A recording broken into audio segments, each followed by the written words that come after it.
Supreme কোর্টের কড়া বার্তার পরেও ফের এসআইআর শুনানিতে তাণ্ডব চলল। দক্ষিণ দিনাজপুরের কুমারগঞ্জের ছবি আপনাদের সামনে রাখবো। ভিডিও অফিসে পুলিশের সামনে মাইক্রো অবজারভারকে চড়। ফারাক্কা, চাকুলিয়া, বাসন্তী, সন্দেশখালী, ইটাখালীর পর এবার কুমারগঞ্জ এসআইআর শুনানিতে মাইক্রো অবজারভারকে মার পুলিশের সামনে। কমিশন আধিকারিককে আঙুল উঁচিয়ে শাসানি দিতে দেখা গেল। বিক্ষোভের মধ্যেই মাইক্রো অবজারভার দিব্যেন্দু গড়াইকে চড়।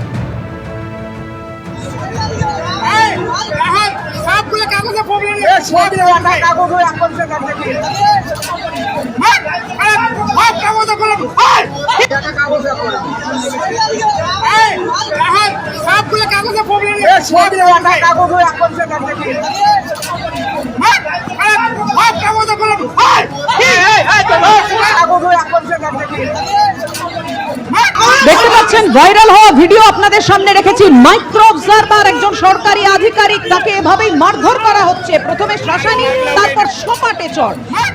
বারবার সুপ্রিম কোর্ট বলেছিল, সুপ্রিম কোর্টের কড়া নির্দেশ ছিল কোথাও যাতে আইন শৃঙ্খলার অবনতি না হয় সেটা দেখতে হবে ডিজিকে, নিশ্চিত করতে হবে ডিএমকে। একেবারে আইন শৃঙ্খলার পরিস্থিতি, এসআইআর প্রক্রিয়া স্বাভাবিক রাখতে হবে। কিন্তু তারপরও এভাবেই কুমারগঞ্জে এসআইআর শুনানিতে মাইক্রো অবজারভারকে মারধর করা হলো। দেখুন, হাত জোড় করে ক্ষমা চাইতে দেখা যাচ্ছে মাইক্রো অবজারভারকে। পুলিশের সামনে কিভাবে ঘটলো এই ঘটনা।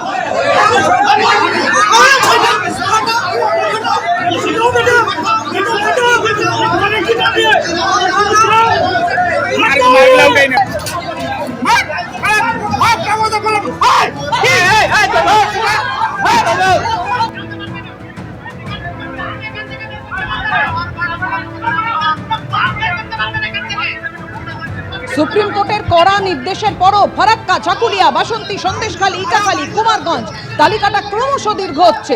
ছবিটা বদলালো না।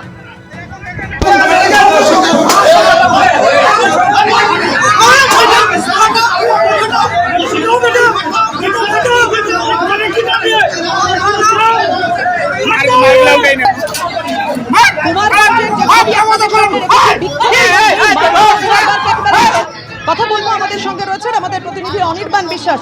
অনির্বাণ, কি করছে কমিশন, কি পদক্ষেপ নিচ্ছে কমিশন? একের পর এক ঘটনা হয়েই চলেছে সুপ্রিম কোর্টের কড়া নির্দেশের পরও। দেখো, একটা জিনিস স্পষ্ট যে এর আগেও কিন্তু এরকম ধরনের ঘটনা এই রাজ্যে ঘটেছে এবং তারপর আমরা দেখেছি যে কড়া অবস্থান নেওয়ার কথা বলেছে ইলেকশন কমিশন, কিন্তু তারপরেও কিন্তু এই ঘটনা যে কমছে এমনটা নয়। আজকে কিন্তু দেখা গেল যে কুমারগঞ্জ বিডিও অফিসের মধ্যে একজন আধিকারিক, তাকে কিন্তু সপাটে চড় মারার মতন ঘটনা ঘটলো এবং যে ঘটনা কিন্তু ইতিমধ্যে ভাইরাল হয়েছে গোটা সমাজ মাধ্যমে। স্বাভাবিকভাবে প্রশ্ন উঠছে যে একদিকে পুলিশের নিরাপত্তা নিয়ে বিডিও অফিসের মধ্যে কেন একটা হিয়ারিং প্রসেস চলাকালীন সেখানে থাকে না, কেন এই হিয়ারিং প্রসেসের সঙ্গে যারা যুক্ত, সেই বিএলও, ইআরও থেকে শুরু করে মাইক্রো অবজারভার, তারা কেন নিরাপত্তার অভাব অনুভব করবেন, এইটা নিয়ে কিন্তু প্রশ্ন উঠতে শুরু করেছে। পাশাপাশি কমিশনের তরফে ইতিমধ্যেই কিন্তু এই দক্ষিণ দিনাজপুরের এই ঘটনায় সেখানকার ডিএম এর কাছ থেকে কিন্তু রিপোর্ট তলব করা হয়েছে। কারা এই ঘটনার সঙ্গে যুক্ত রয়েছেন সেটা চিহ্নিত করার জন্য বলা হয়েছে। একই সঙ্গে পুলিশ কিন্তু বলছে যে পুলিশের কাছে কিন্তু অভিযোগ এলে তারা কিন্তু পর্যাপ্ত ব্যবস্থা নেবেন। স্বাভাবিকভাবে বারবার প্রশ্ন উঠছে যে কেন একটা এসআইআর প্রসেস চলাকালীন সরকারি আধিকারিক থেকে শুরু করে বিএলও, এইআরও, এমনকি মাইক্রো অবজারভার ঘটনা কিন্তু অন্য রাজ্যের ক্ষেত্রে খুব একটা বেশি দেখা যাচ্ছে না, যেটা পশ্চিমবঙ্গে ঘটছে। স্বাভাবিকভাবে কিন্তু প্রশাসনের ভূমিকা এবং তার পাশাপাশি ইলেকশন কমিশন কি তারা যে মন্তব্য করছেন বা তারা যে দিক নির্দেশ দিচ্ছেন সেগুলো কি সঠিকভাবে পালন করা হচ্ছে না, এরকম একাধিক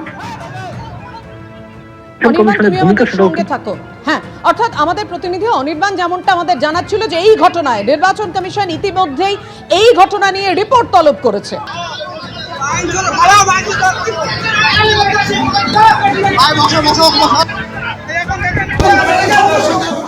এটা একদম সুপরিকল্পিত তৃণমূলের একটা ছক, যাতে এসআইআরটাকে বানচাল করা যায়। এটা কোনোদিনই সম্ভব হবে না। আমরা যেটা শুনতে পেলাম, যারা এই গণ্ডগোলটা করেছে তারা তৃণমূলের আশ্রিত গুন্ডা এবং অহেতুক অফিসারকে বলছে আপনি কেন নো লিখলেন, আপনাকে এখানে ইয়েস লিখতে হবে। এটা তো অফিসারের কাজ। এখন একজনের যদি 15টা বাচ্চা হয়, তার লিঙ্কেজ যদি 5 জনের পাওয়া যায় আর 10 জনের যদি লিঙ্কেজ না পাওয়া যায়, তাহলে সেখানে সে নোই লিখবে, ইয়েস লিখবে না। তা এইটা একটা অহেতুক গণ্ডগোল, বাঁধানো গণ্ডগোল। এটা আমরা এরকম তৃণমূল কংগ্রেসের কর্মী সমর্থকরা কোনো কিছুই করেনি। সাধারণ মানুষ ওনার উপর দীর্ঘদিন ধরে ক্ষিপ্ত। উনি যতদিন থেকে ওখানে বসেছেন মানুষের সঙ্গে দুর্ব্যবহার করছেন, তাই আজকে মানুষের সঙ্গে বচসা হয়েছে। উনি ভয় পেলে আমাদের কি করার আছে, মানে সাধারণ মানুষদের কি করার আছে?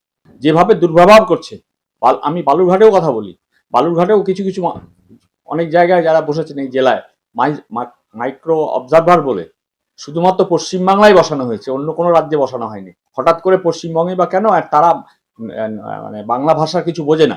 মারধরের কোনো ঘটনা, বচসা হয়েছে শুনেছি, তৃণমূল কংগ্রেসের কারো কেউ যোগ দেন। সাধারণ মানুষ ওনার কয়েকদিনের ধারাবাহিকতায় ওনার ব্যবহারে কথাবার্তায় বিরক্ত হয়েছে।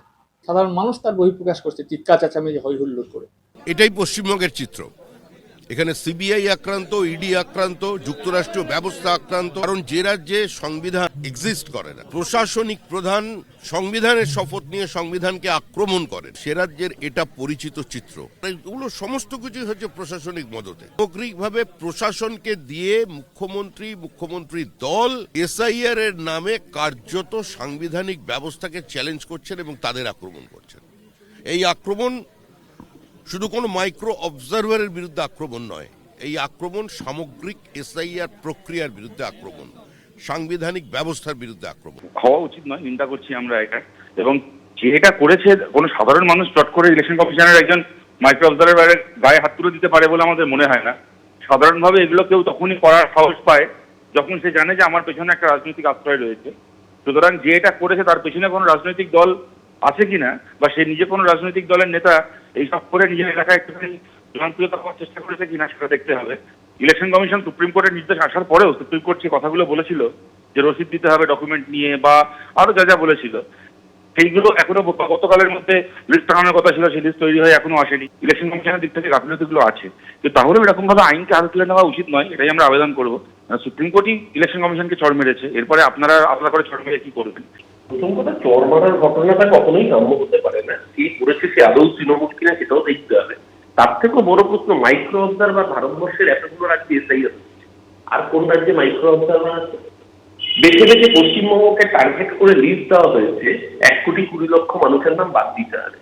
যদি মাইক্রো অবজারভারদের কাজ সেটার সঙ্গে সাযুজ্যপূর্ণ হয় যে মানুষের নাম বাদ দেওয়া উদ্দেশ্য, তো মানুষ যদি শুনানি কেন্দ্রে আসেন তার সাথে যদি মাইক্রো অবজারভারও খারাপ ব্যবহার করেন, মানুষের ক্ষোভ থাকবে। মানুষের ক্ষোভকে এই জায়গায় নিয়ে এসছে নির্বাচন কমিশন, তার মানে গায়ে হাত তোলা কখনোই সমর্থনযোগ্য হতে পারে না।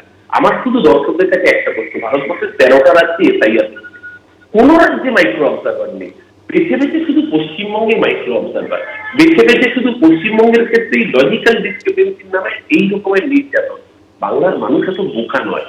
এবিপি আনন্দ এগিয়ে থাকে, এগিয়ে রাখে।